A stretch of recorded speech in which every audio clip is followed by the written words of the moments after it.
Aujourd'hui, on se retrouve avec quoi? On se retrouve peut-être dans une société davantage avec des confusions de rôles. L'enfant n'est plus l'objet qui doit obéir, mais il est devenu peut-être dans beaucoup de situations, un tentacule narcissique de son parent. Là, il y a des confusions de rôles. Moi, j'ai des adultes souvent en consultation. J'ai donc des enfants devenus grands et qui me racontent bien sûr leurs histoires. C'est fréquent qu'il y ait des climats incestuels. Je ne parle pas d'abus sexuels, bien que ce soit extrêmement fréquent, mais sans parler d'abus sexuels, il y a des abus psychiques, et très subtils parfois. Mais il y a beaucoup d'adultes qui n'ont jamais vraiment grandi, et qui pourtant donnent le change.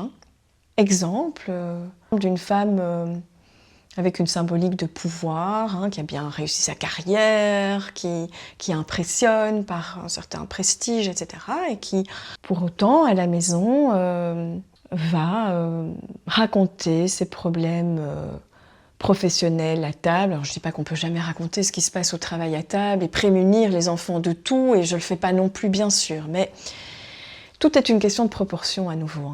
De nuances. Il ne faut pas cliver les choses et les découper en tout bon, tout pas bon, non.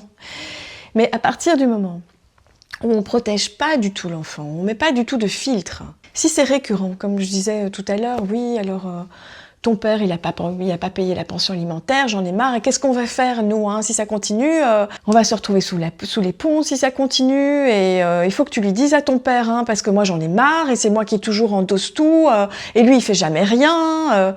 Ça peut être le sens inverse, le père qui dénigre la mère.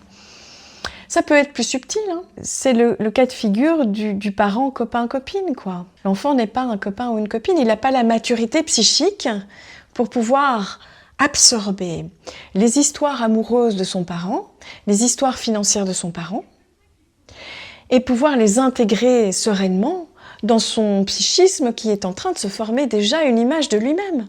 Je veux dire, en plus, l'enfant, il est inquiet pour son parent, puisqu'il dépend de lui. Donc si son parent va pas bien, il faut qu'il le sauve, parce que si son parent meurt psychiquement, mais lui, il va mourir aussi. Alors évidemment, tout dépend des cas singuliers, des enfants singuliers, mais en gros, pour grossir le trait, bien sûr, un parent a le droit de pas aller bien, évidemment. Je suis pas en train de dire qu'il faut être des ChatGPT de parents, mais filtrons un minimum.